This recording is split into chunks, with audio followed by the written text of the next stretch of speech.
too, because I'm on different time zones than the people that I work with. Several of the people that I work with are in India, Uh-huh. and so they're it's usually when I'm talking to them at 2 o'clock in the afternoon, it's 2:30 a.m. Yes, or yes, something like definitely that. same time zone between Nepal and USA too. So now it's here is like 6 o'clock in the night times. There might be about like 5:30 or 6:30 in the morning one. Right, exactly. So yeah, so a lot of the people I work with are on Pacific, some are in India Standard Time and that kind of thing. So right now I'm talking to you from Mountain Home, Idaho. So Idaho. Okay. I'm in Idaho where I will be moving shortly.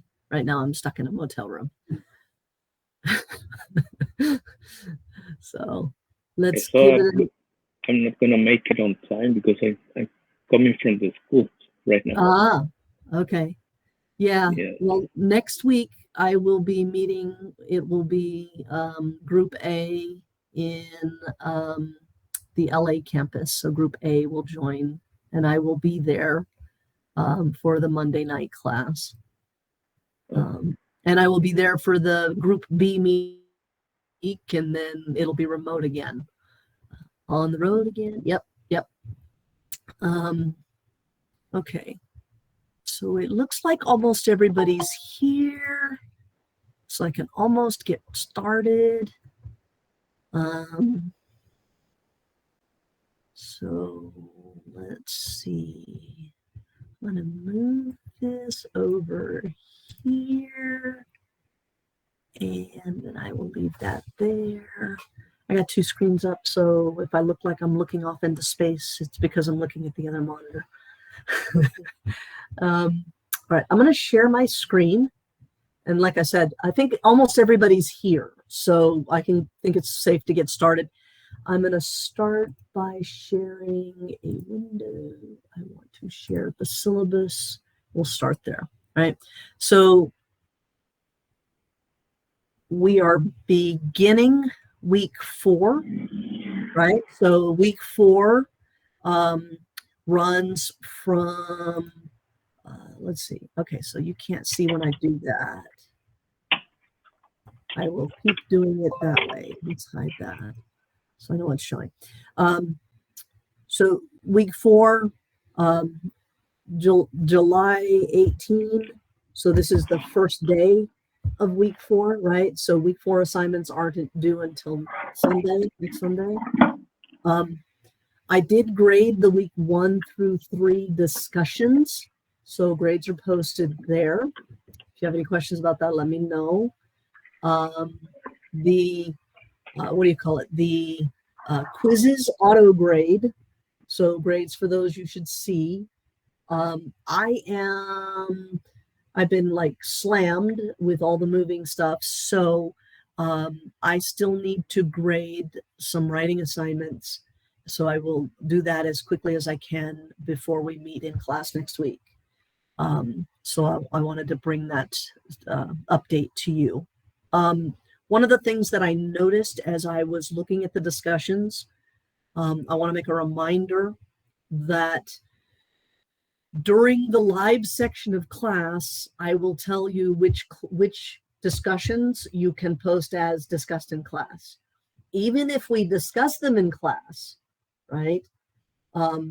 You should respond to the other ones. So I will tell you which ones you need to respond to when we get to the discussion questions and such. As we go through those, I'll talk about, okay, you can write within the discussion area that we discussed this question and that question. Okay.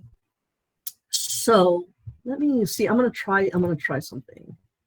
Stop presenting. Let me try an entire screen.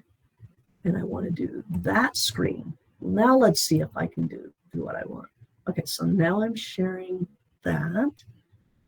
And all right, so let's move this back over here. Oh, I have a question, Professor. Yeah. Yeah, because I checked the grades and the 2.3 DQ.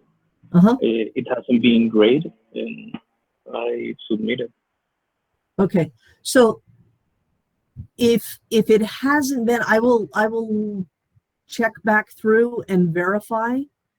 Okay. But when I go through them, for example, I have a different view of yours. When I go through them, there's a place to rate the grade. So I grade them from here and scroll all the way down and grade them. If I don't see the discussion posted here, then I put a 0 in the grade book when I update the grade book. Okay, so if I missed it, if we didn't time it right or whatever, I will look back for you. I'll just review. Okay. All right. So there in week 4, there are 5 discussions, not 2 or 3 as in previous weeks. So you can, in the discussion forum 1 and 2, you can write discussed in class. But you should respond to discussion 4.3, 4.4, 4.5. Okay? Is that clear, everybody? So, excuse me. Yeah. So Yeah. if we didn't write discuss in the class, so we got 0? right, because I use the forum to help me grade. So if I'm right, I didn't go back through the roster and verify it, and that's a mistake. That's fine. Just go back into the discussion forums that you were there in class for and write discussed in class, please. Okay. Right? But you were the only ones. Okay, so far, the ones that I asked you to do that to were 1.1 was discussed in class. You should have responded to 1.2 and 1.3. So if I didn't see a response, you got a 0 for those. In week 2, I gave you needed to do discussed in class for 1, and then you need to respond to 2.2 and 2.3. Professor, I Yes. hope there will not be any problem if we can share our own opinions regarding if we not write like discuss via online conference or something. Is that okay? Oh, of course, it's to be expected. Yeah, absolutely. So for week 3, you just type discussed in class and then respond to 3.2 and 3.3. And then for week 4, write discussed in class, and then see it's a way of tracking that you followed the instructions in class also. So if you for some reason didn't put discussed in class, I didn't necessarily pull my attendance roster out to verify that you did it. Okay. So another question: if we like for some reason miss one homework and later do the homework, so can we submit later? yes, of course, you can always submit an assignment late, but you might get some penalty for it. But I will grade it and I will give you feedback on it. Thank you. Okay. All right. So we'll come back to the actual questions on those. But let's start with the syllabus again. Let's go back to the syllabus. All right. So apply. Okay. So item 1, right? The learning objective. Apply your knowledge of academic standards and APA style, such as how to correctly paraphrase, cite, and summarize. Remember, this was one of those things that we've talked about multiple times. I'm actually going to turn my camera off if you don't mind. You don't need that while I present, still presenting. Okay, perfect. Paraphrasing, right? You're taking what someone else said and putting it into your own words. With paraphrasing, there's essentially an expectation that it's kind of a 1-for-1. So if it's a sentence, a statement, or an idea, you're putting that idea into your own words, but you're matching essentially the concepts. Citing is word for word.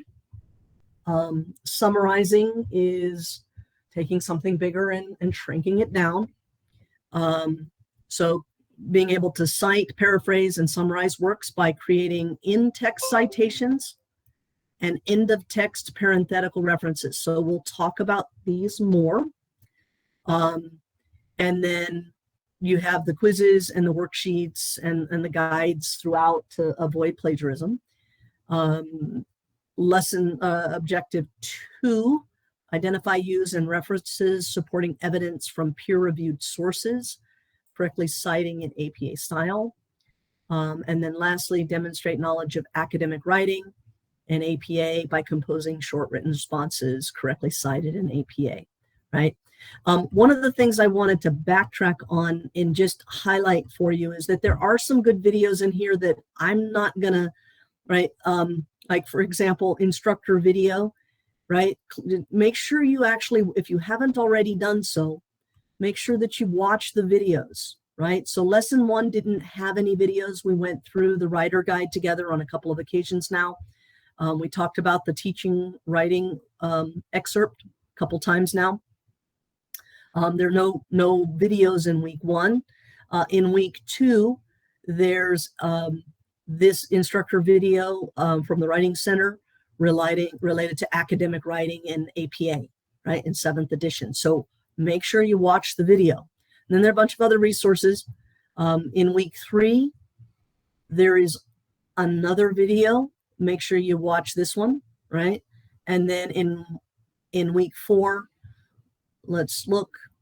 There is also a video, and again, these are all YouTube videos, so just click on the link and take a look, and make sure you do that as part of your preparation for class and for future classes.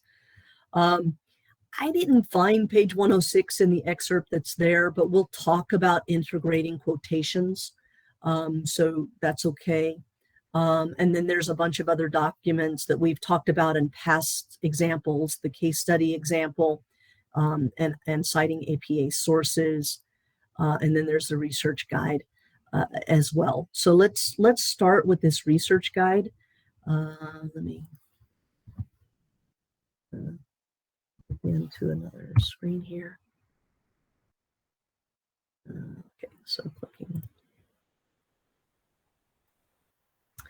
So the students, so this is a website that goes through and discusses concepts like what to research, how to choose sources, determining whether a source is reliable or not, where to do your research, how to conduct good research, citing your research, and let's get to work. So I'm not going to walk through these per se. I'll just kind of look at the slides, and then there's more detailed information below that. Talks about using primary, secondary, and tertiary sources, and why in research you would want to use one rather than another, right? So components of good research, compare different topics, connect real-world issues to seemingly unrelated ideas, include conclusions that highlight the significance of your work. All right, you're using sources to give credence or credit to yourself. You need to represent yourself in research as a credible, worthwhile writer on a subject. And part of the way you can do that is acknowledging your sources and citing good research on the topic at hand, right? So good research, essentially, in my mind, helps you foster good future research, right? So that's kind of the purpose there. So it talks about those things. So primary sources would be all of your original type texts, speeches, letters, documents found all over the place in random historical locations that are found and that kind of thing. Conducting and actual interviews. We talked about this one. A lot of my research paper, dissertation, I had to do a study in which I interviewed my faculty that I had questions for. Secondary sources, these are the ones that you're mostly going to use to help substantiate and support your ideas that you're trying to coalesce and synthesize together. Books, newspaper articles, not so much, but newspaper articles, documentaries, and things like journal articles and peer-reviewed things like that. So talks about primary, secondary, and tertiary, and then gets into concepts of reliability, finding sources. These are good ways to find out what's available. You know, I think all of us do a lot of Google searches these days. If you have a question, just ask Google and you'll get some kind of response. But that's not going to be the way when you actually conduct your paper. It might point you in the right direction, but you need to find the documents that you're going to use, and it won't be from a Google search per se. And there are sites like Google Scholar that will provide you with access to a variety of reputable articles and things like that. Your online library is going to have a lot of those types of things as well. And then there are lots of academic databases and things like that you can do.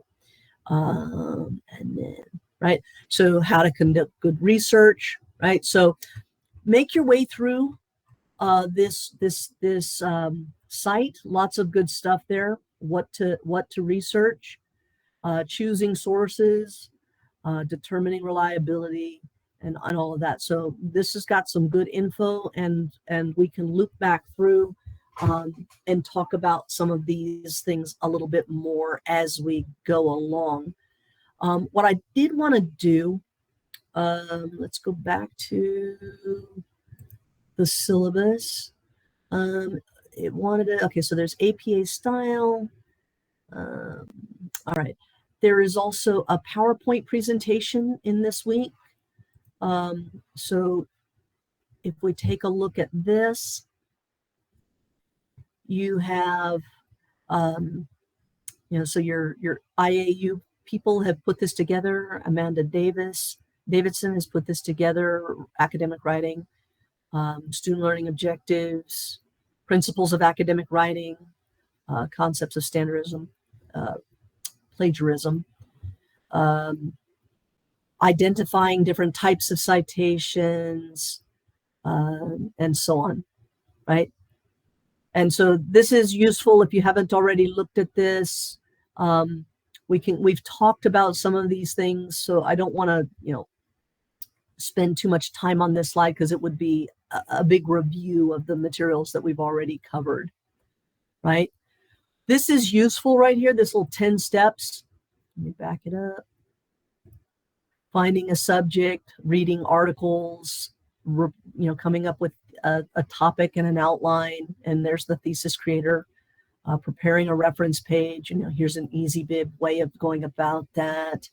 Taking notes, revising and working on an outline, first draft, revising the text, etc. So there you go, right? So good steps there, checking for evidence, making sure that we support the ideas from credible sources, correctly citing things. This is where we're going to spend most of tonight, is talking about ways to support your evidence, how to create a reference list, and how to analyze or present ideas from others.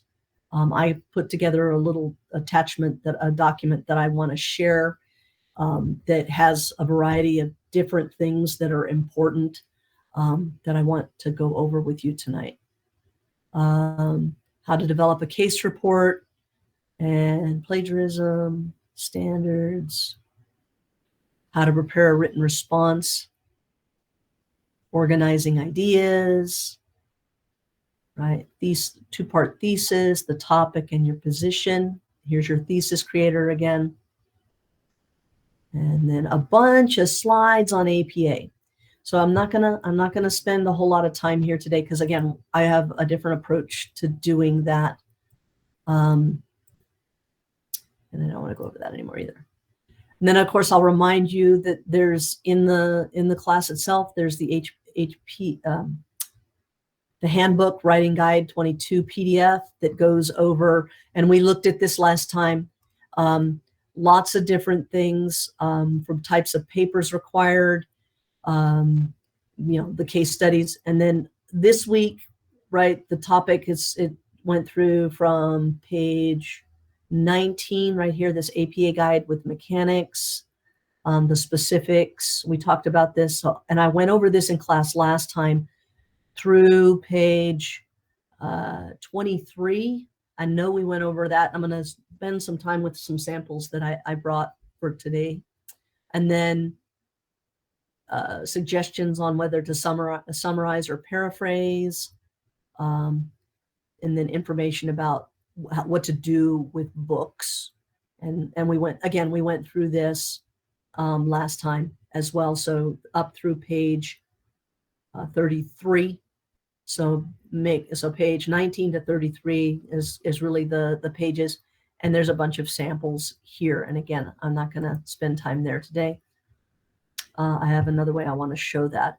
And again, there's the APA style, apa.org page, and we might spend some time here, but I wanted to actually pull up another page that has some examples, and I want to kind of talk through these examples, right? So one of the things that you have to be able to do is you have to be able to put together an idea, and then how do you appropriately cite it, right? So in this case, these are taken some samples out of the dissertation that I've and some of the things there. So for example, it says, in today's higher education environment, whether students are taking classes in face-to-face classrooms or completing an online course or program, the curriculum is impacted by the choices instructors and instructional designers make related to integrating multimedia resources into curriculum and delivery. So that's a very large idea. That's kind of a summary concept of a big part of the material that I'm covering in my research. But how can I make a statement like that? Well, I have this author. Actually, it's more than one author. This is an example of two authors published in 2019. And then Huang et al. There's another work. And so all of these different resources, King 2017, Kolb 2017, Spector 2016, Clark and Meyer 2016, Meyer 2021, they all contribute to my being able to make that kind of a statement, okay? So this is an example of a very high level synthesis statement that's part of my introduction, right? Stop it. And so this statement, we have these items, right? So there's Roebler and Hughes and Huang et al. And so on.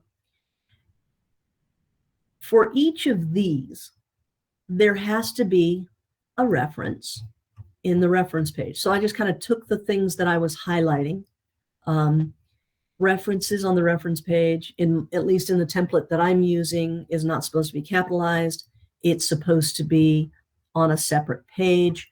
If we look at the show and tell on the show hide feature, certain parts of your papers, the templates that you're provided, they will tell you. And if you show this piece here, you'll see when an inserted page break is supposed to go. And a lot of times the templates will tell you there should be a page break between this section and this section, or there should be a section break between this thing and this thing. So in most cases, right, your reference page will either be a section break or a page break, depending on the template that you're using. And I just threw a page break up so that this would conveniently open in another section below. Again, and then knowing how to capitalize titles, headers, and stuff that we went over last week a little bit. In this case, the template I'm using says references should not be bolded. It should just be centered as the first item on the page. And then your references should use a hanging indent, meaning that when you look here in this corner right here, that first item is flush with your 1-inch margin, right? Remember, APA requires a 1-inch margin. And it should be Times New Roman 12, 1-inch margins across the top, the bottom, and so on. And so here's this. Now, a hanging indent, unlike a paragraph, if we scroll up and we look at a paragraph, right? A paragraph has the tab going into the fifth, the half-inch mark, to the fifth little increment there.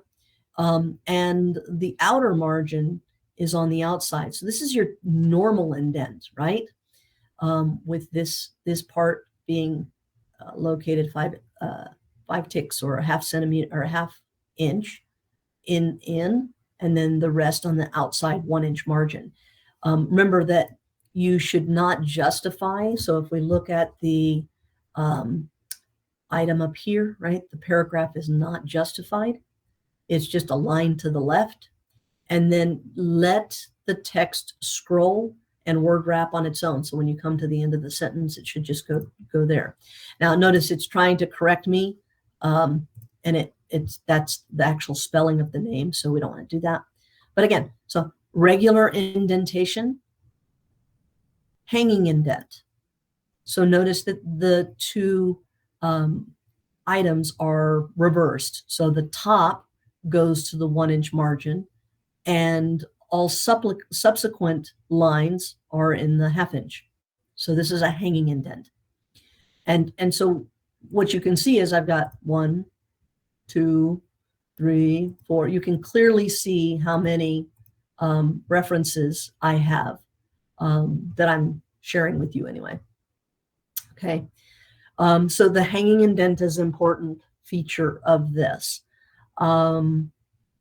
And there should be, okay, so the first one I had as a reference and into text, a parenthetical text citation was Robler and Hughes. And so you just take the name and the name, right? And then the year. So for every reference, and I've said this before, but I'll say it again, for every reference that you have listed, you should have a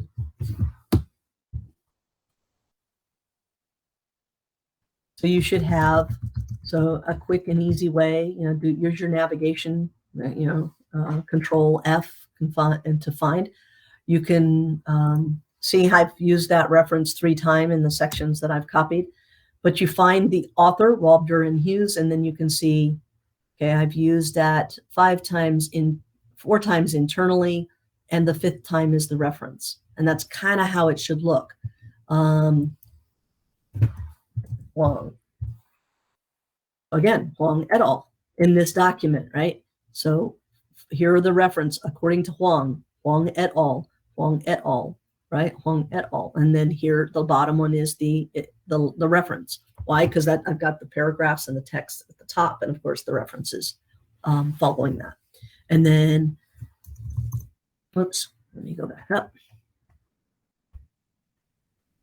All right. So coming over here, King, right? Again, so I'm just able to track. So you should, anytime you do, and you're writing your paper and you're using an in-text or a parenthetical citation, you should make sure that you have a reference written for it, right? So again, King, Hold, right? And then of course you want to make sure that all of the years line up, right? That you didn't get the year wrong in some other place. Spectre. And if you have a very diligent reviewer of your whatever work that you're doing, they may do something like this, right? So Clark and Meyer, 2016. So let's just move this over a little bit. I want to show you. Okay. So Clark and Meyer, 2016. The things you want to see here, right? It's two authors. So at the end, I should see this. So what's the difference between this citation and this one, the reference on the reference page? Does anybody tell me what it is?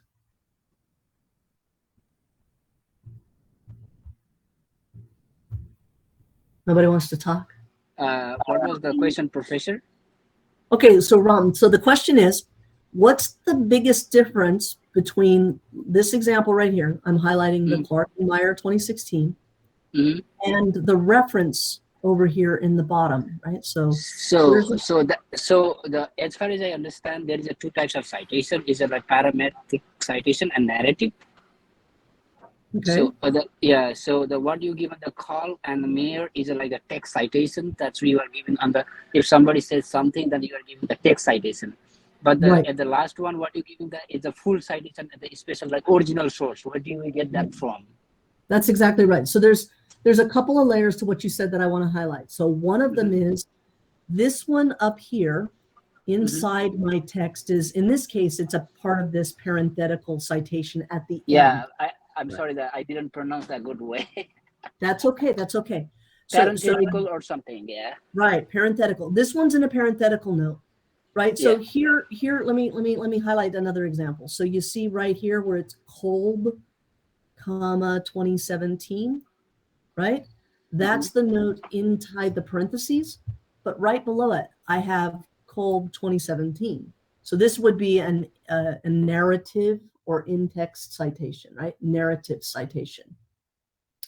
So that's an example. So the one that I'm showing before, though, I want to point out this, though, right? So you have, so let's look at this. Stop sending me notes. So Clark and Meyer, the reference, the full reference, Clark, comma, notice there's no comma, right? There's no R and no C, right? So this is last name, comma, initial of first name, initial of middle name, comma, and then the ampersand, the and then Meyer, comma, R-E, first, right? First initial, first name, first initial, middle. And again, when you're doing the full references, if they don't have a middle name listed, then you don't need a second letter, right? So you're only going to have as many letters in the reference as there are names on the cover. So for example, if it was in the reference, Rita C. Clark, because they put the letter there, you're going to put R.C. Clark, the way it shows on the screen. If they don't have a middle initial, then it would be just R. Clark, right? So that's the reason that's like that, okay? So you're going to have a fuller, in the reference example, you're going to have a fuller view of the name, right? So it's just last name, ampersand, last name, comma, and then the year in the parenthetical note. Or same thing, it's name and the year in parentheses, followed by whatever statement you're making, right? So the biggest difference, right, is that. So authors, and you list them according you absolutely list them in the order that they are identified in the work itself. So even though Meyer is sort of one of those preeminent figures in multimedia learning, he's listed as a co-author, not the primary author. So you list Clark followed by Meyer, right? So you list them the way that they're identified on the book. So you don't just haphazardly put the references together. I got all their names there, so that's great. Whatever the list, whether it's left to right or top to bottom, you definitely want to put the references that you put there in the order that they appear in the work itself, okay? You look to the copyright page to find the copyright, and then notice the way the text is cited. It's the first letter is capitalized and everything else is not. And then after the colon, everything else is capitalized. And it looks to me like I need to fix that citation. Anyway, okay.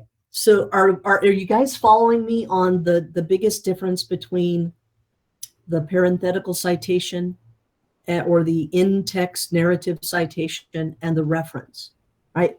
One is more complete than the other. I should simply be able to do what I did here. Find the author, and I should be able to see, okay, Meyer's referenced several times as a secondary author, Meyer.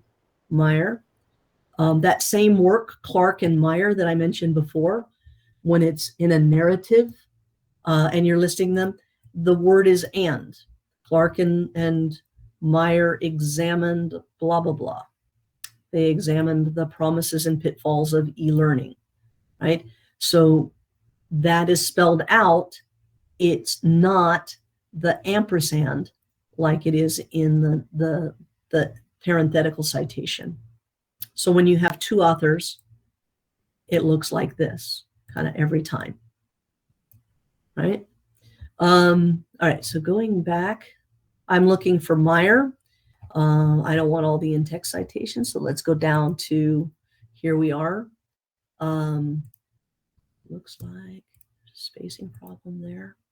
Meyer, RE, 2021.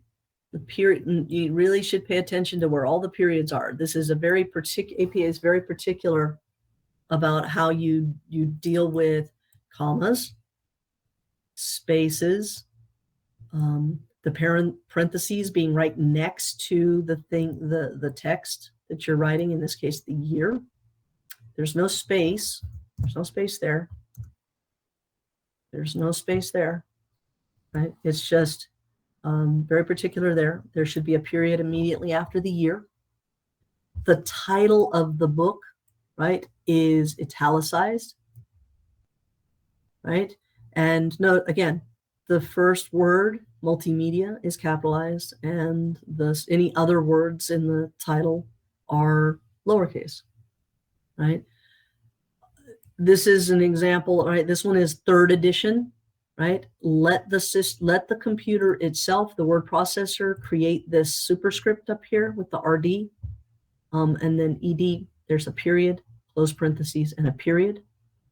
This period right here is the one that serves as the period separating author, year, title, and then the publisher and the end of the citation, okay? So pay attention to that, okay? This is a typical book example with the author, the year, the title. In this case, it's got multiple editions, so it's going to have edition. And then Cambridge University Press, that's our publisher. And so this is typical. Okay, so this one's another book. This one again, 4th edition. So we have two authors here. We have the ampersand.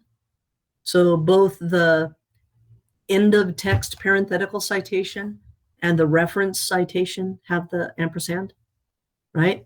And again, so period after the year, this period, you don't need to, this period serves as the last period for the authors, period for the year, the period for the title, and the period for the publisher, okay?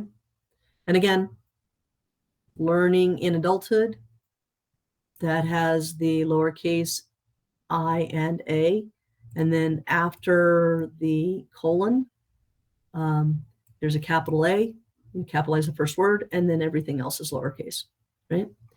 So that's kind of the important feature when you're doing the full reference. We'll come back. There's lots to talk about, right? So end of text citations for two authors. an end of text citation for more than 2 authors, right? Single author, right? Single author, 2 authors, 1 author. And so all of these authors are supporting this one idea, because in one way or another, they all are basically saying this same thing. That's what, when you're synthesizing and you're putting into your own words or paraphrasing the ideas from multiple authors, you make the statement, and these are the sources that someone can go to see that those sources support that concept, right? They all kind of speak to those ideas. So there's a really high level example, because this one is your synthesis of multiple citations of various types that all sustain and support that concept. The next example is a single author, but I've quoted something, right? So Kolb 2017 stated that researchers are examining ways that technology can, quote, engage or excite students during a lesson. And so that's a direct quote from the Kolb source. Where was that found? It was found on page 1, right? And again, pay attention to the periods. So P period, 1 page, P period, and the way it's located, this period outside the parentheses here serves as the period for the entire statement, okay? So you don't have a period, again, I said this before, but I'll say it again. You don't have a period inside the quotation. The period that serves for the quotation and everything else is there at the end, okay? So another example, and kind of putting together a lot of complicated situations or different situations that I thought covered important concepts that we want to make sure that we cover. So here's an example. According to Huang et al., right? Notice it's just Huang et al., no comma in between, just Huang et al. And then the year. According to Huang et al., educational technology, quote, can play a key role in helping an instructor develop personalized and individually appropriate learning activities. So that was a direct quote from this set of authors from that work on page 8. Okay. Educational technology is, quote, inherently an interdisciplinary enterprise, commas inside here, involving, quote, multiple disciplines, multiple activities, multiple people, multiple tools, and multiple opportunities to facilitate meaningful change.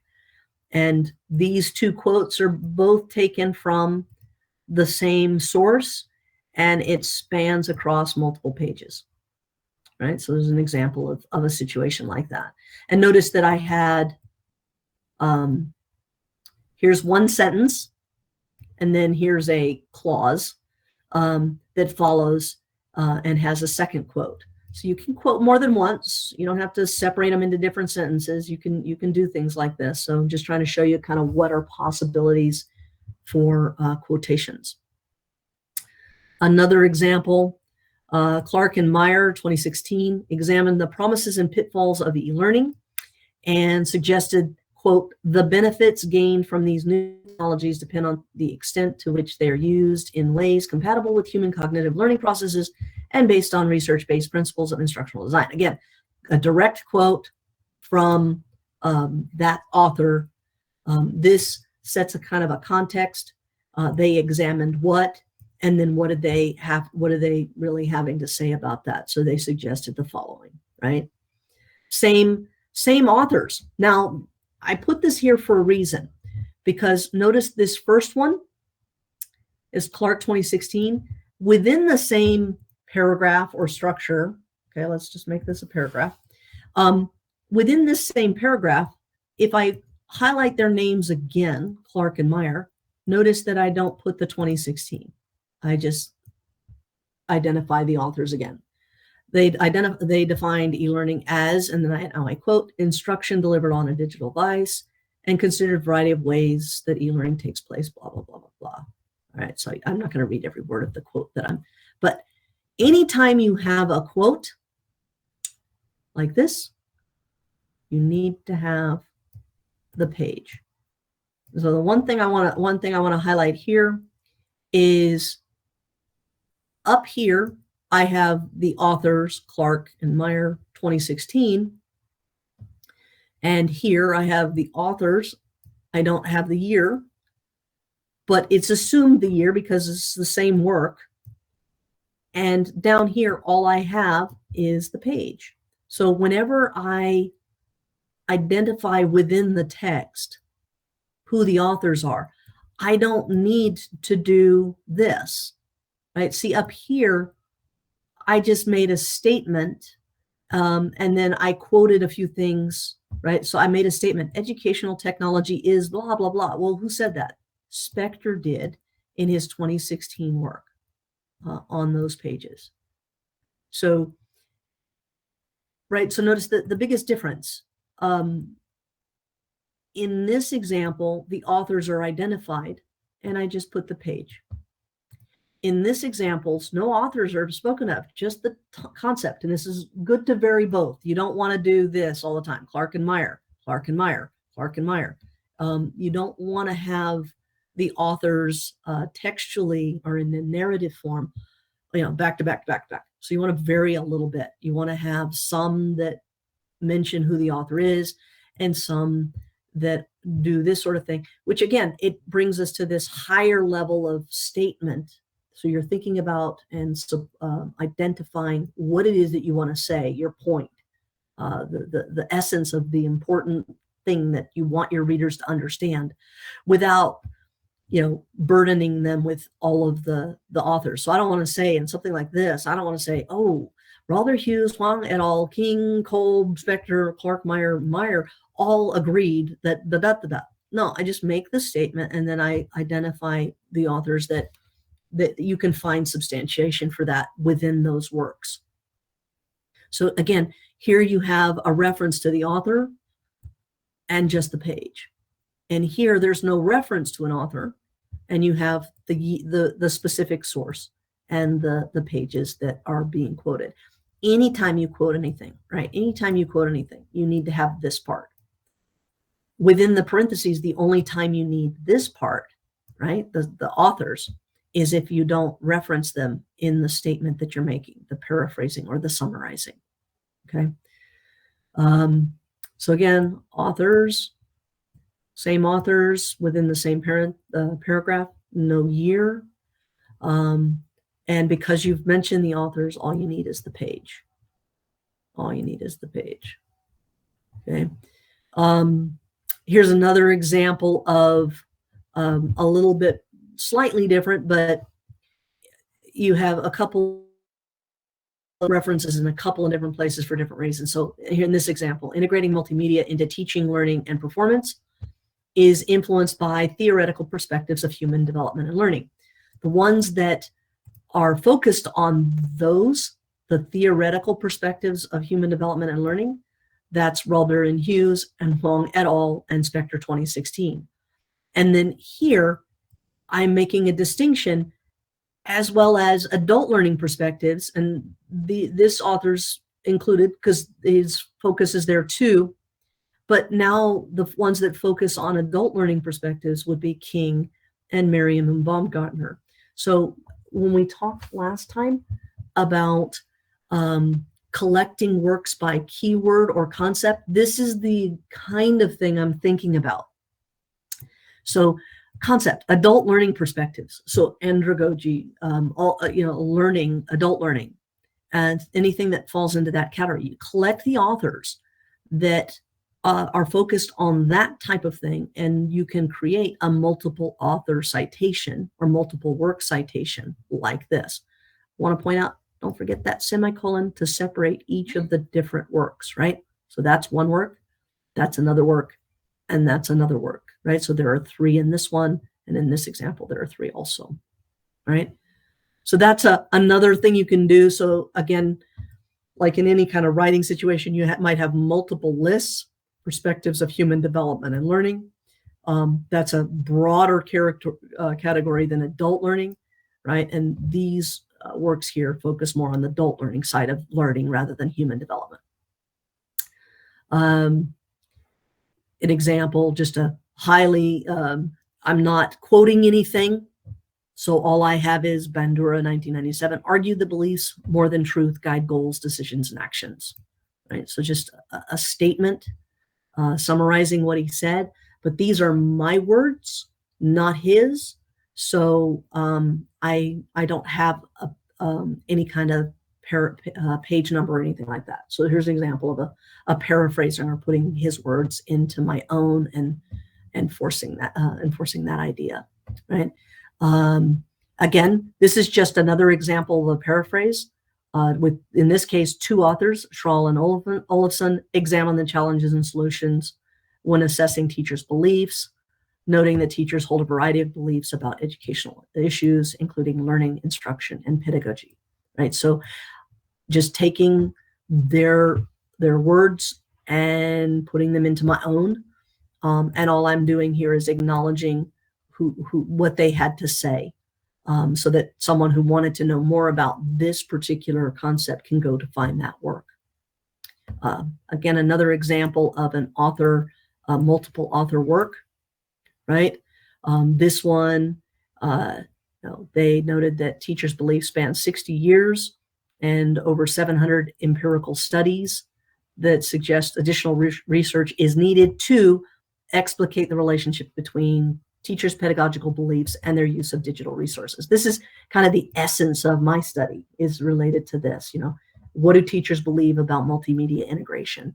And so this is kind of an important concept in my own work, right? But again, periods after the parentheses, that period serves that statement. Here's the work, okay? Here's an example where an author that I'm using as one of my theoretical conceptual frameworks, this author, he considered a variety of different theories. This one, and this one. And they have authors associated with them when the idea was first considered. So in this example, Bandura, his concept of self-efficacy was first published or acknowledged as being published or presented in 1982. Rogers and Shoemaker in 1971. That's the beginnings of adoption of innovation theories with Rogers and Shoemaker there. And then Swanson, and then blah, blah, blah.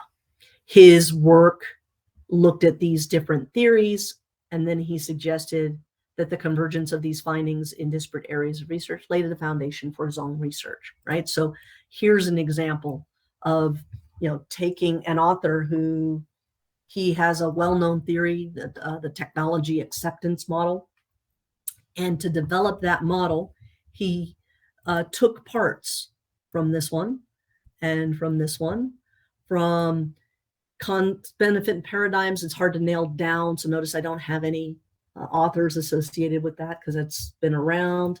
Behavioral theories, and then Swanson, 2020 channel disposition model. So he took these different models and he synthesized them together to come up with his idea of the technology acceptance model. So that's sort of the foundation of some of the research that he did.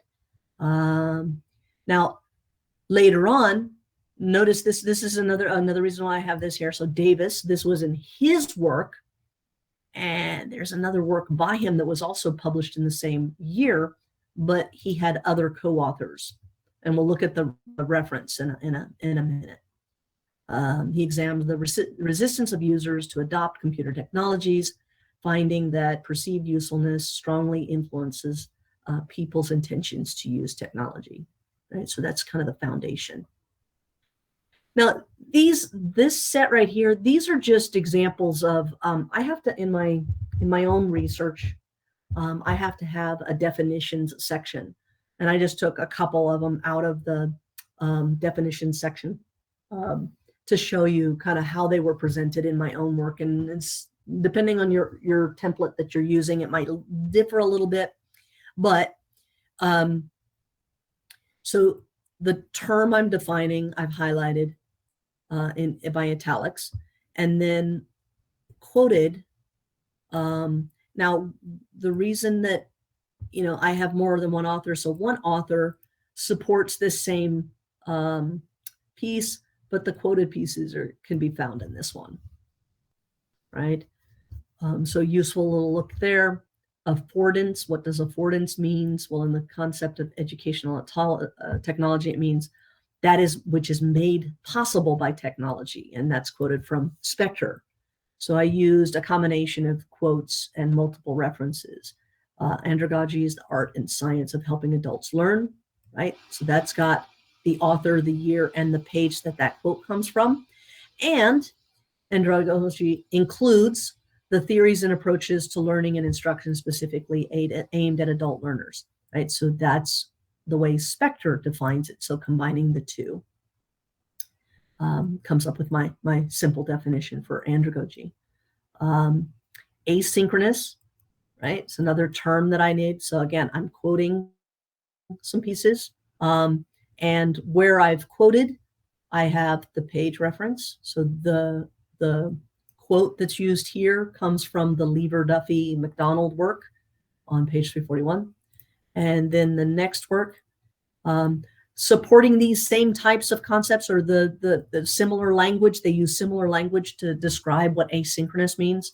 Hockley, Clark and Meyer, so multiple sources can be you can find definitions of that work that line up with that, right?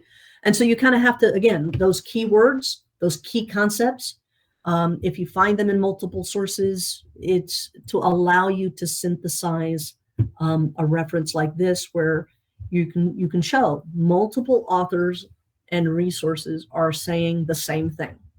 And here's where you can go look to find those sources. This is a shorthand for what's in the reference, right? This parenthesis here. Each item separated by a semicolon should be in the reference list. And so if I want to know, I can go search in the library, online and wherever, and find those specific works, right? So that was, so now I have some now this next section, I actually just kind of took some paragraphs and showed you a few different things or techniques within that handle different things like this. So what I'm going to take roll, and don't drop off the call. Stay on the call, because I'm going to take roll from the screen. I'm not going to call out names. I'm going to take roll from the screen, and then you don't have to be here for me to do this. I'll take roll from the screen, and we'll go ahead and take about a 10-minute break or so and come back, and I will go into some of these paragraphs and show you some other examples of how different things might be handled. Okay, so don't leave. You can go on the screen anyway. Stay in the class so that I get your name for the roster. I'm gonna mute my phone, my screen now. I'm gonna stop sharing, but please, just hang out in the class digitally, but in your real bio, take whatever bio breaks you need. Get something to drink, go to the bathroom, do whatever you need to do, but take about 10 minutes and come back.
Okay, so I'm back. We'll get started again in just a second. Before we get into me talking too much again, was going through this first set kind of helpful to see some examples and kind of try to put that into perspective? This helped. Did anybody have any questions about anything I've gone over so far?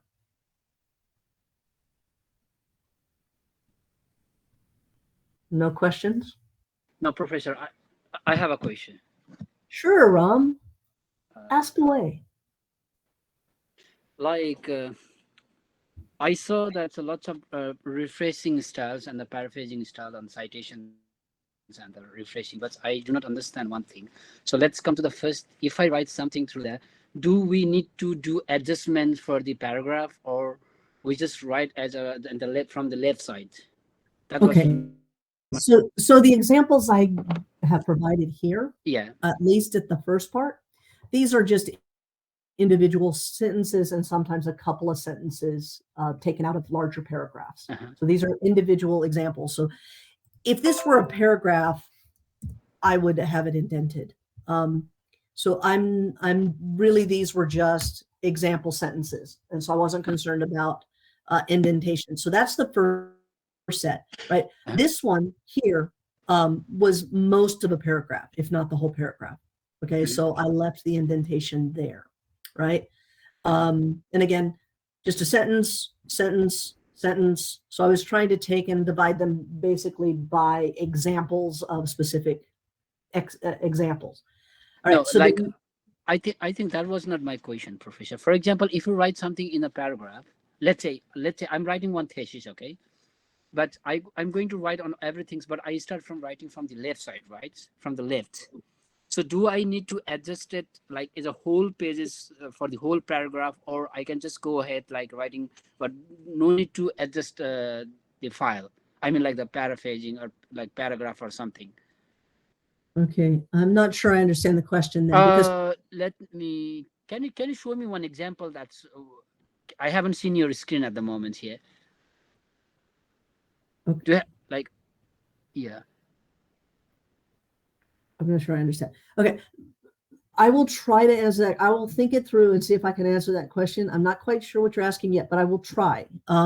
So these examples here, these were just statements. If they were the beginning sentence in a paragraph, I would have indented. Some of these were taken from the middle of a paragraph, so I didn't indent them.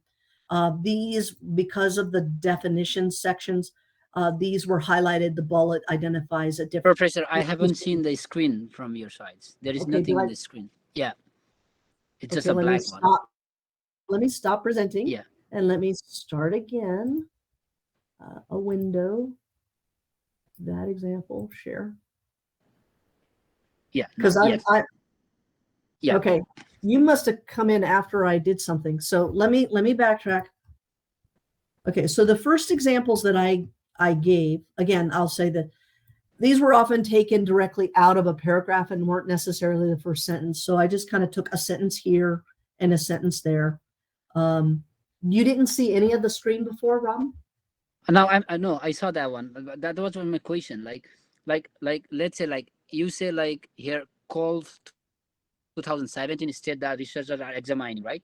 Right. Yeah. So my question was that like if you highlight that one all, yeah. So if you go to the paragraph page at the setting at the top, can you see the paragraph? Yeah. No, in here in yeah. Okay, At the last one. Yeah, at the last one. Like there is a 1, 2, 3, 4. There's a left one, middle one, right one, and the adjusted. Okay, so the entire text of the document. Mm-hmm. Okay, so I think I know the answer to your question now. Yeah, maybe. Yeah, let okay, so the entire document, everything that I've done here, uses this left justify, align left. And then you align left, and again, if you're indenting a paragraph, that top, this, you see this item right here? Yeah, it should be 0.5. Yes, that's 0.5. And then Uh-huh. this part is at the margin here, the left indent, right? The left margin Yeah. from this grade piece right here at the top. I don't know if you can see my cursor move. It's Let only me double check. 1.5. Yeah, I can see it. Okay, so this grade, that's the 1-inch margin, Uh-huh. right? Uh-huh. And then over here on the right, that's the 1-inch margin, Uh-huh. right? Uh-huh. And so you're going to have 1-inch margin, and then all of the text is going to, show up on that 1-inch margin. Mm-hmm. The tab indent is going to be that 1/2 inch. Mm-hmm. And over here on the right, Mm-hmm. it's going to go up to the edge. But notice that the Jordan, you see the Jordan right here? Yeah, I saw You that. notice that that's not at the margin Mm-hmm. because I'm not doing this. So your text should not look like this. Let me highlight this paragraph real quick. Okay, so I'm highlighting this one paragraph. Mm-hmm. Your text shouldn't look like this. Stop. Notice that now it aligns all on. So it has to be like this. It has to be like that, right?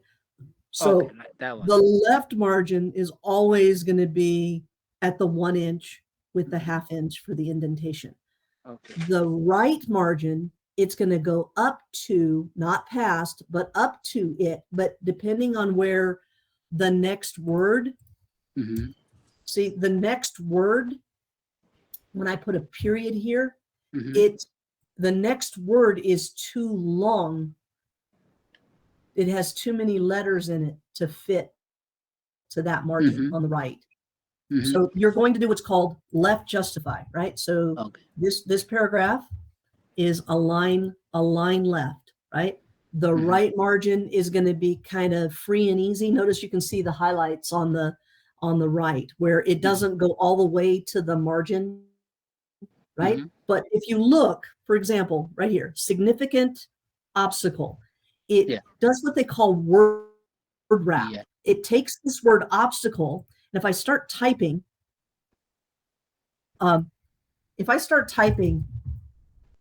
it looks and says, increasing engagement. This piece right here, the Mhm. way it is too long to go to the margin. So when you it looks at this next word and says, I can't fit the word engagement on that line and be in front of that margin. So it does what's called word wrap. If I show you this, you see there's only one space, Mhm. right? That one space, that little icon means there's a space put there. Yeah. But it automatically just moves the word that's too big down to the next line. And notice two, okay, and then teachers, right? And then so just that's what it's doing. It's called word wrapping, and it automatically does that for you. Mhm. So you just let the word processor do that for you. Don't try to put a space. If I start typing and then I go, okay, well, I want to put the 2 over here. Mhm. Well, now see what happens when I try to do that is it thinks, the system thinks, Mhm. it thinks you want that you want to indent it. Mhm. So you allow it, you just allow the system to move the words to the end of the paragraph for you. Okay. So Mhm. yeah, so that's this piece right here. Make sure you're setting it to there. And again, the previous time I think we talked about this, it needs to be 2.0, right? Mhm. And then you want to see add and add, because that means there's no space, right? So if I put add a space, now it should say remove, and I don't want it to say remove. I don't want an extra space between paragraphs. I want each paragraph to be the same distance away from each other as the lines within the paragraph. So there's no extra space after a paragraph. Mhm. So you want to make sure that this setting doesn't say remove, right? Yeah. Okay, does that answer that question? Yeah. I got your Okay, answer. good. Perfect. Professor, Sometimes you can I ask yeah. a question? Sure. Please. My question is about the references. What is one example that we only cite in the references and still there is no plagiarism with no in-text citation? Okay, so if you only put a reference and no in-text citation, that would be a problem. Okay, so you should always have, I should be able to find, so I'm going to do a control find here so I can show you what I mean. Control find. So if I want to verify that you're not doing any plagiarism or that you're not doing anything that you shouldn't, I should be able to go Abdullah. Okay.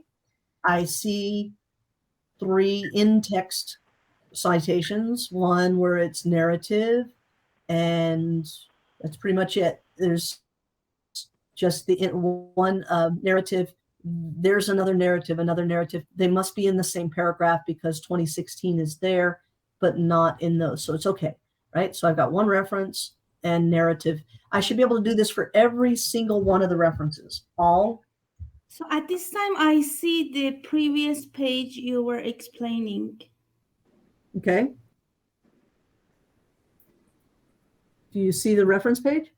No, I see the page you were explaining before. Oh, you want to see the page I was explaining before? No. Which page is that? This time so in the monitor, I cannot follow. Oh, at this time I can see. Finally, it's okay. Okay, I'm glad. I was starting to get worried. Yeah. So it's, I guess, just a lag. No, now it's good. Okay, perfect. Glad to hear that. All right. But does what I'm saying make sense? So I should be able to take the name and do a search. And for every reference, there should be at least one narrative or parenthetical citation in the work itself, right? Now, what I want to point out here, here's one of the things I wanted to show you from before. This author, Davis, in the original work, there's no middle initial. It was just F. Davis. But in this, with other writers, his middle initial was, or middle name was identified. So the D is here. But this one didn't have a D. I know it's a D. It's the same author. But the original work didn't have a middle initial, so you don't put the middle initial. Does that make sense? Yes. Okay, perfect. So, yeah, so for every one of these things that I do up here, I should be able to find, actually let's just search for the first word. I should be able to find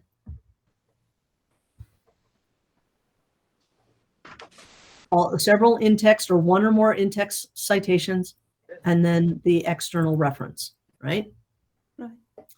So that's kind of one of the key things. So was there anything, other questions from the examples I gave, the specific sentences that we went through in the examples of parenthetical citations versus in-text citations?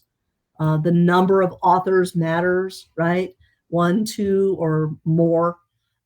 You handle them each differently in the reference. And so these were intended to provide examples of each of those situations. And the rare occasion, like this one here, where this author used these different theories or concepts to create his own research. So there was a specific date associated when that occurred. So you include that. This is a good example of how you distinguish between the one author with the one work and the same author with multiple works. So if we do that control find in the document that I'm working with here, if I look at Davis, right, I've got Davis 1989, and there's the reference. So now I know that this was from his work called Perceived Usefulness, Perceived Ease of Use, and User Acceptance of Information. So that reference relates to this reference here, or that narrative citation refers to this reference. This one, Davis et al., examined the resistance of users to adopt computer technologies, blah, blah, blah. That came from the work written by Davis, Bagozzi, Morshaw. Now, you list up to, I think it's 7 authors. In this case, there are only 3. And, you know, there is that. Okay. So let's back up to here, because there are some other things that you should be doing besides the author references, right? In APA, when you're writing APA, you also will have some specific rules for dealing with different situations, like structured equation modeling.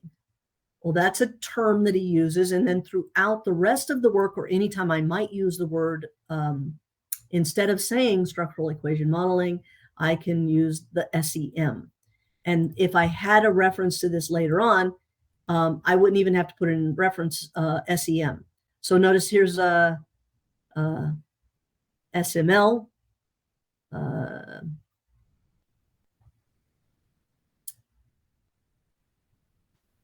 Right. Self-management of learning. I think that should be SML. I did a typo there. That should be SML. And then anytime I refer to it later, should be SML. SML. Right? Notice that this first time you reference something like this or a term, it's here's what it stands for, and then anytime you do it later, you don't need the parentheses, and you can just, instead of saying self-management of learning each time, self-management of learning is a significant obstacle and has this negative effect. SML is a strong predictor, blah, blah, blah, right? So I don't have to say this term over and over and over again. I can use the acronym. So that's kind of what this paragraph was about. So that's the first time I use that word. Anytime I use that concept later, I can just use the shorthand. Behavioral intention of use. I again, the first time I do it, I put the parenthetical letters together, and then I don't have to use that again. So here's each of the first time, and then later on, right? So RAD, COM, SML, FCO, SIN, right? So what's it talk about? SIN is the code they used for social influence. So social influence is a facilitator of M-learning adoption, and so on down the line, right? So that's an example of how to cite it the first time, and then how to use it in future statements or whatever, okay? And again, now I'm quoting, so I have the pages. Domingo and Gargante conducted a qualitative research exploring the educational technologies and teachers' perceptions of mobile technology learning impacts and use in the classroom. And again, first time has the parentheses. Then the next time, Domingo and Gargante concluded that the 2 primary impacts of mobile technology included facilitating access to information and increasing engagement in learning. So those were their conclusions. They also noted that the choice of apps was related to teachers' perceptions and have a great impact on practices and so on and so on. Right. So just an example of the first time, and then each time that you use it afterward. And I honestly, you probably should do this a little differently than I did here. As an example, Domingo and Gargante, the authors identified, or the researchers identified, and you can vary your language up a little bit as well. Instead of, this is maybe something that you shouldn't do. Domingo and Gargante, Domingo and Gargante, Domingo and Gargante. It gets to be very redundant and very hard to read that way. So so this would be an example of, yeah, the information is good, but maybe it could use some varying of sentence structure. Here's another example. And notice some of the things I'm showing you too, like this one, they did a structural equation modeling of 228 responses in a quantitative study. Notice that the number is numerical rather than spelled out. Same thing here. They conducted a qualitative study doing that. No numbers were mentioned. Here's an example, a meta-analysis of 107. And so the 107 is a breakdown of 87 journal articles and 20 conference papers from the last 10 years. Now, earlier in my paper somewhere was a reference to technology acceptance model, right? Which is what the TAM, so a meta-analysis of the last 10 years of TAM research in e-learning, and develop a general extended technology acceptance model. So these authors here, they did a meta-analysis of the Davis's TAM research, and they came up with something that they called GETAML, or General Extended Technology Acceptance Model for e-learning, right? So this is specific to e-learning, and they're trying to extend the model above and beyond what the original author did. Abdullah and Ward ordered external factors and ranked predictors of adoption from terms like self-efficacy, perceived enjoyment, experience, computer anxiety, and subjective norm. So these were the factors that they looked at, and then they ranked them, and what they thought that would impact.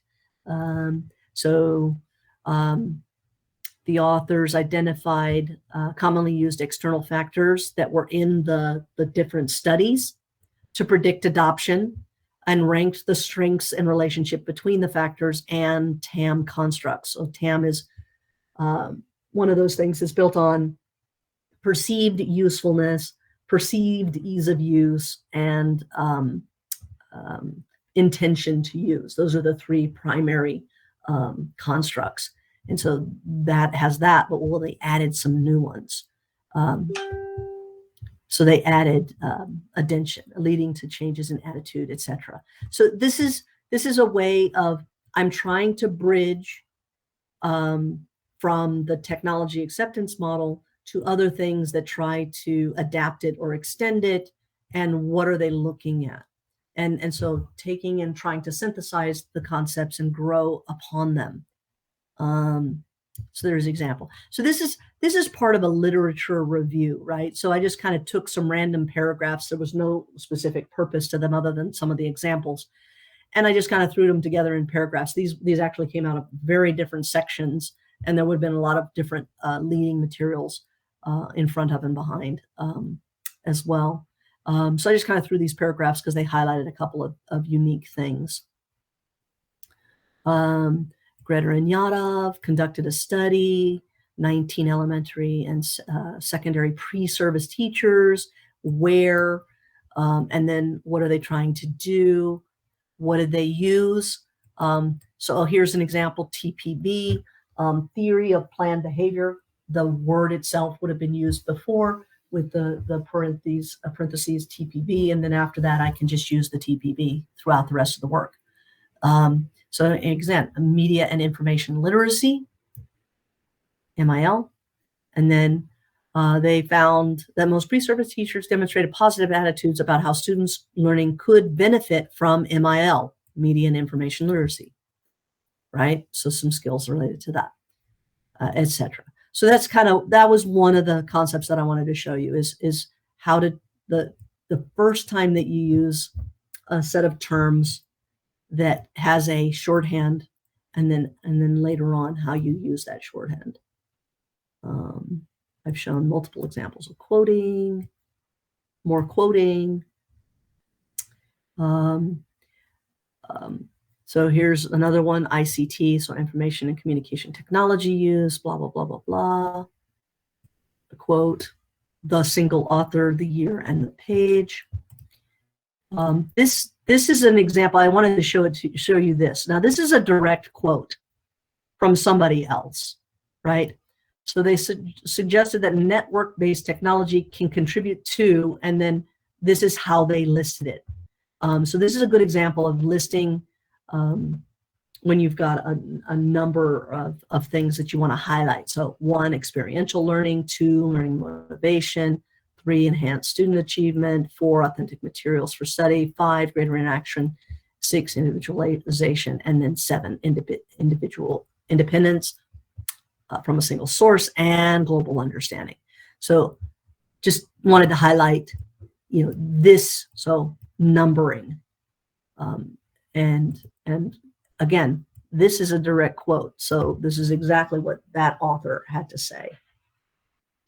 Right. So those were some examples of paragraphs.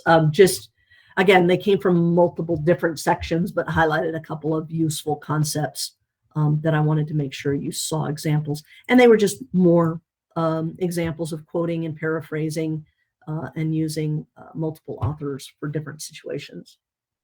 And again, that came from the literature review. So each paragraph kind of focused on a concept from a particular study.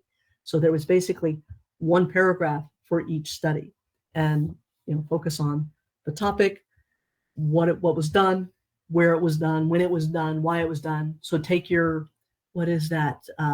Your journalistic concept of who, what, where, when, why, and how, if that's appropriate. So trying to put together a set of questions and how that paragraph contributes to your overall study. And then later on, you'd be able to come up with a statement like this that has, all these different authors, kind of put it all together. I can make a statement and I can say, these authors spoke about these things.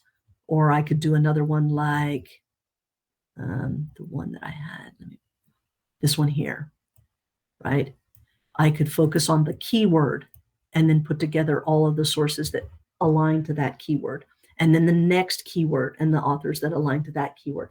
And then maybe it's more than just 2 different topics. Maybe it's 3 or 4 or 5. And you've got those different concepts that you're highlighting.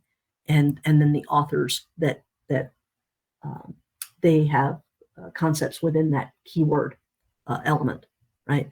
In this example, adult learning perspectives or human development and learning. All right, so that was just some examples of paragraphs. What I wanted to look at here is see if you can tell me what type of work is this.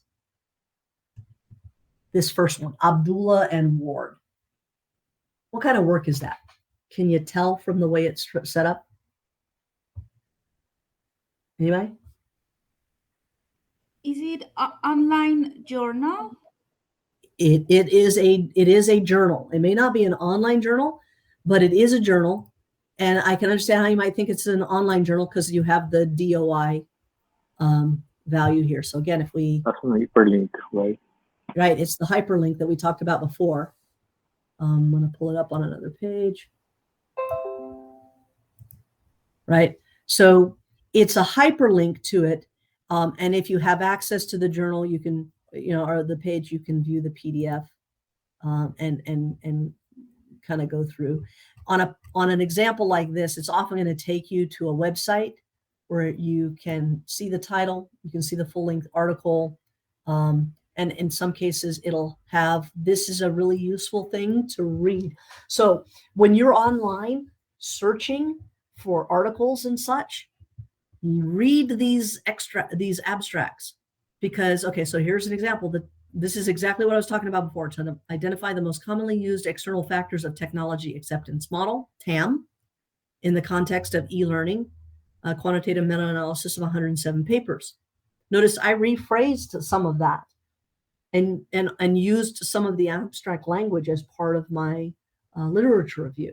I didn't quote it directly. I changed the wording. But I took the ideas from here, and this came from the work itself. In this case, the abstract from. Now, the abstract has the what they did, and then what did they find, right? So the results show, and then the all these different numerical values, predictors of students PEOU, so perceived ease of use. A student's perceived ease of use of e-learning system is listed here. So self-efficacy, followed by enjoyment, experience, computer anxiety, subjective norm. Notice my literature review kind of highlighted the same thing. Now, I'm not saying copy from the abstract. That's not what I'm saying at all.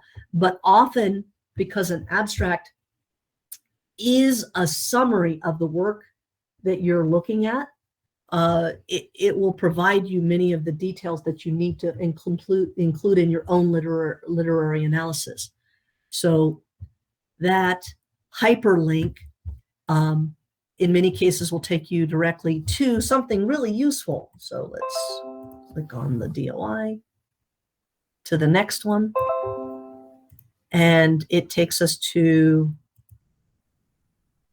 modeling. So here we are, the all odd one. These are the authors, some of the key words, and again, an abstract.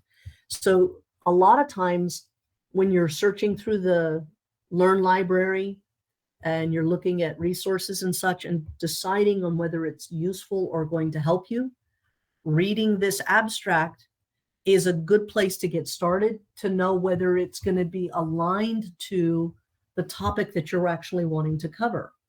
So reading an abstract is a good way of getting the full sense of it, because it's going to highlight mobile devices are increasingly coming to penetrate people's daily lives. Okay.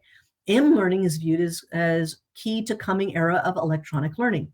So mobile learning is becoming very important in electronic learning or e-learning. In the meantime, the use of mobile devices, blah, blah, blah, blah. So reading through the abstract can give you a strong sense of the context of the article and some of the key findings and what's important to find. Now, there may be like some important details for reading the whole article, but the abstract is a really good place to get you started on what you need to know. Stop it. All right, so you're right. That is a journal article from this work, Computers and Human Behavior. So that's the journal, and notice that the journal title is italicized, right? What's this piece? The 56.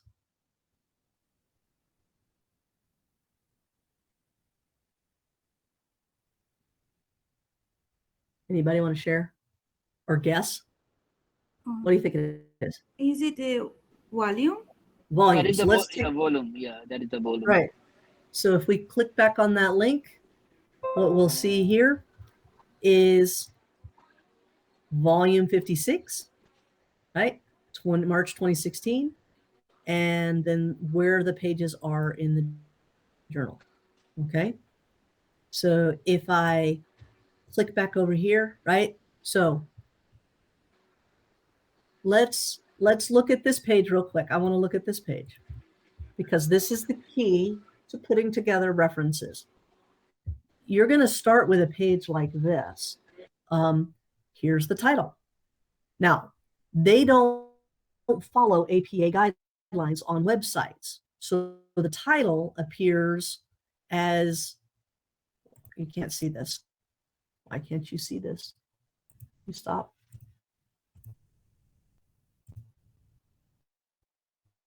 There we go. Occasionally I look over on the other screen and realize that you're not seeing the same thing that I'm going back and forth between screens. Okay, so here's what we have. That's the name of the magazine, right? That's the publisher. There's the volume. There's the year, and in this case, the volume is published in March. And that's the pages that the article expands through, okay? This title right here, right, doesn't follow the way you would put the title in your references. So you would just put developing and then you as capitalized and so on down the line, right?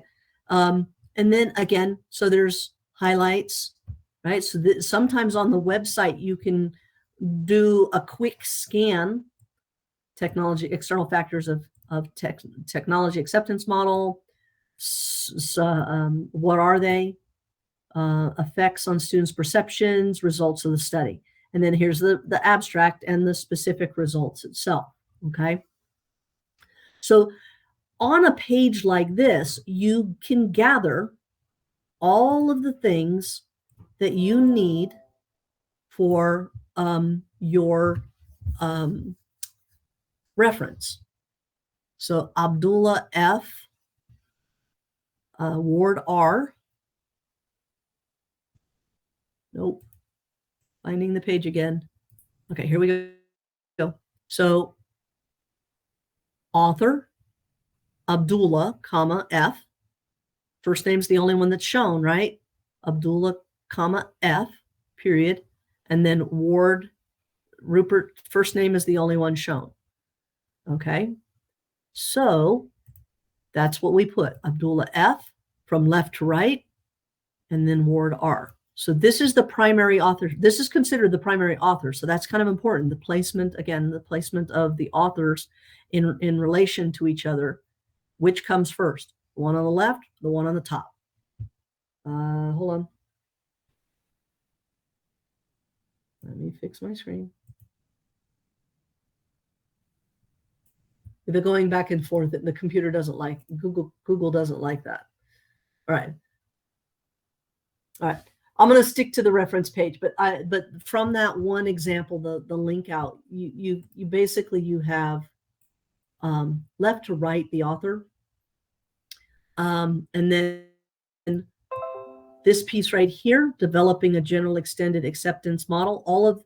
Everything's lowercase except for this, right? Because that's the key code. Because later on in the writing, it's just going to be getamel, right? So we found the authors, we found the title, we found the journal that it's from, we found the volumes, and we found the page numbers. And then the DOI is to that page. I'm going to flip back one last time. Hopefully I don't lose the screen again. Okay. I have to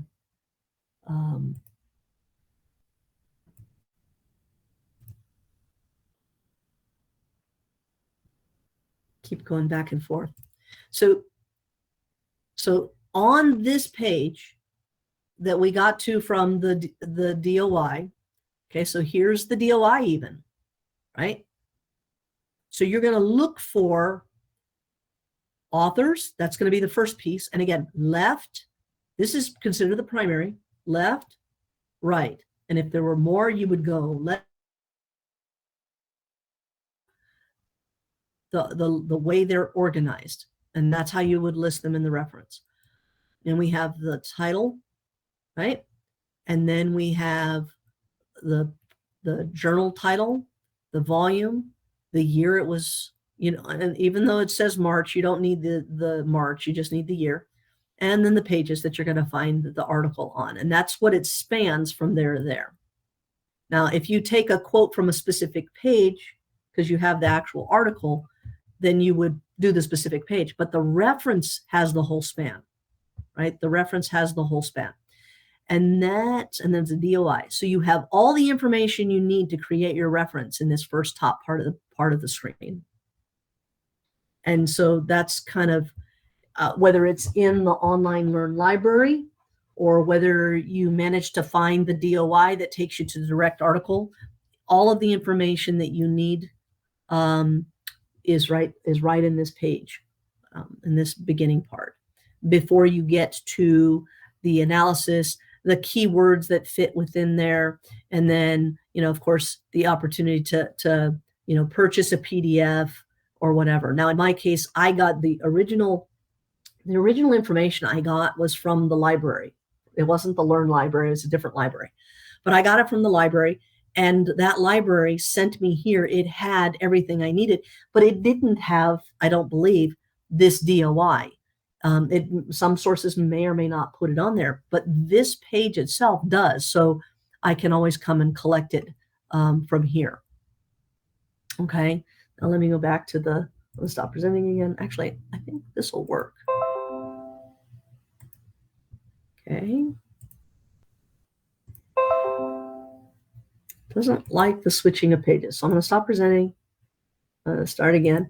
This time I'm now going to stay on the reference page so that we can look at these different references. Okay, so we figured out that this top one was a journal article.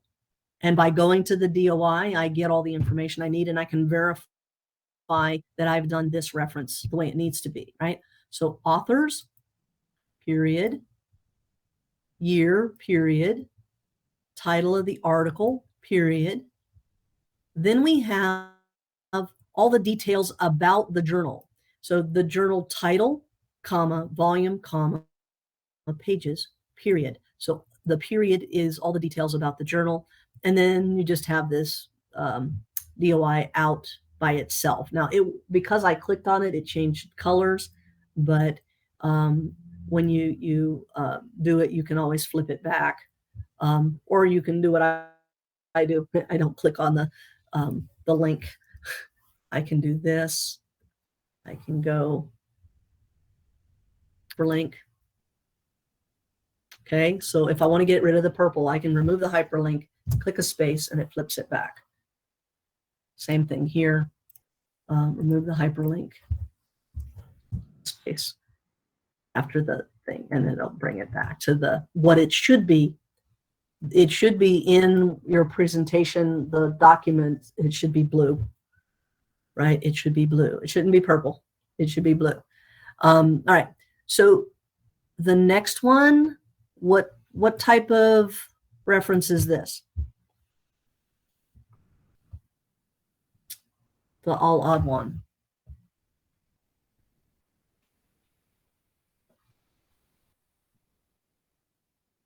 Research. It's an international review journal. It's a journal, right? Yeah. It's a journal. Okay. Yeah. Volume 19, issue 1.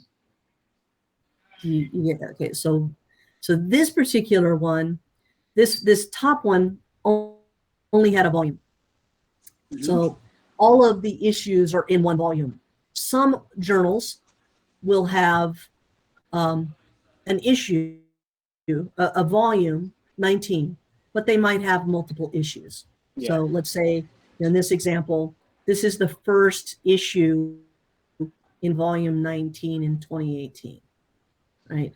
So the logic between how they have issues is not, always clear to me sometimes, but it's volume 19, issue 1. Now I want to show you with this a couple of things. Again, I want to highlight authors, right? Authors.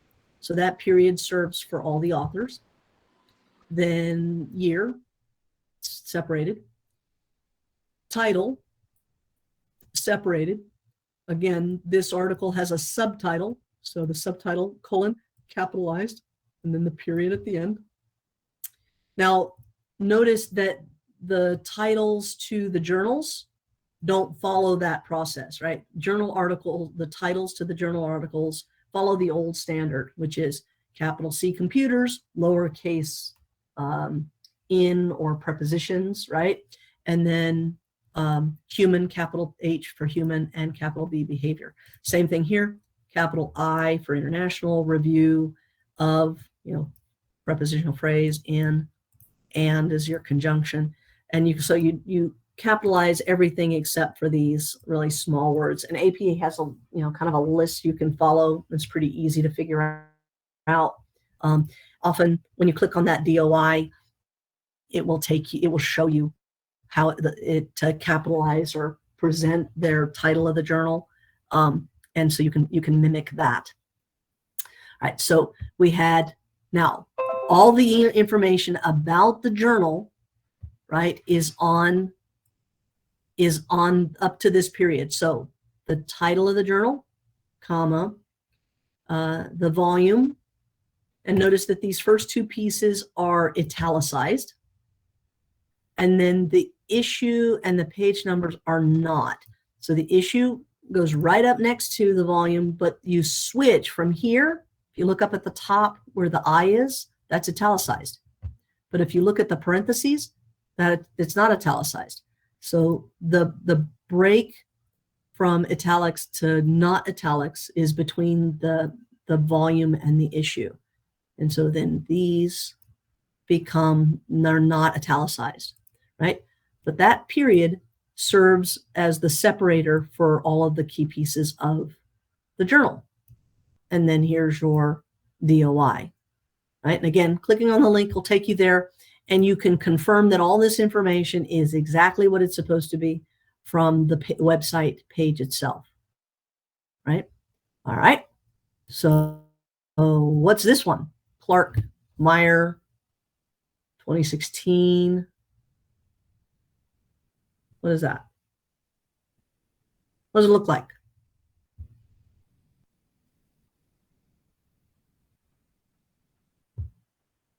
I'm not a patient person. There you go, Guillermo. Thank you. So, you guys are all waiting for somebody else to answer. I understand. So I try to wait a little bit longer. Let me guess it, but I'm not sure that what should be it. It's proven guidelines for the consumer and designer for the mobile learning. So it's a fourth edition. That it might be a book, Professor. Yes, yes. So this is a good indicator right here, right? Yes. Because we fourth edition. Yeah. Right. So we have editions of books, right? Yeah. And so this is a good indicator. So if you see this fourth edition, yeah. Or wait, let me scroll. Oh, fifth edition. Okay. And so finally I'm right. Yeah. And then I keep going. Oh, there's a sixth edition. Okay. And I keep it going. A third edition, right? A fourth edition. Okay. An eighth edition. So when you see, right, those are clear, these are all books, right? So the edition is a good indicator. Not every book has an edition, obviously. There is always a first edition, but it doesn't necessarily say first edition, right? So you might, if it's a first edition of a book, this piece right here isn't going to be there. It'll just be, so the first edition, the first time they published this book, right, Spector's book, it would have been Foundations of Educational Technology, Interactive Approaches and Interdisciplinary Perspectives, Routledge. There would be no edition. That's a good indicator that it's a first edition, right? It's the first book by that name, by that author in that publication, right? But this, anytime you see second, first, third, fourth, fifth, sixth, seventh, I think I had almost every number there. That's a clear indicator that it's a book, right? So now we have an example. These two here, we have a good breakout right here. We have a journal, and I can tell because, well, actually, this is actually a book. I'm going to have to come back to that one. I'll tell you why. Let me come back to this one because this is a special case. This is a book. Okay, so let's look at a book right next to a journal article. Okay, so here's a journal article. This is definitely a journal article. Okay, so you have author and year, the title, and notice that the title is just regular text. The journal and the volume are italicized, right? And the volume or the issue and the pages are regular text also. So there's a journal. But what we have, author, title, where was it published, and the details. With the book has pages 1 to whatever, so you don't need to put the pages because it's not separate. It's all the book has all one thing, or does it? I'll show you in a second. It's the authors, the title, and the publisher. So it's the who, the when, the what's it called, and the who published it, right? And then there's another example, and there's even an article, authors, where is it published, who published it, and the details of the publication. Now, so a book, the only details that might vary would be the year and the edition. But this is a special case. This is something that if you have a book that's edited, right? That a book that has multiple articles by different people. So this, Shaw and Olafson wrote a chapter in a book called Assessing Teachers' Beliefs, Challenges, and Solutions.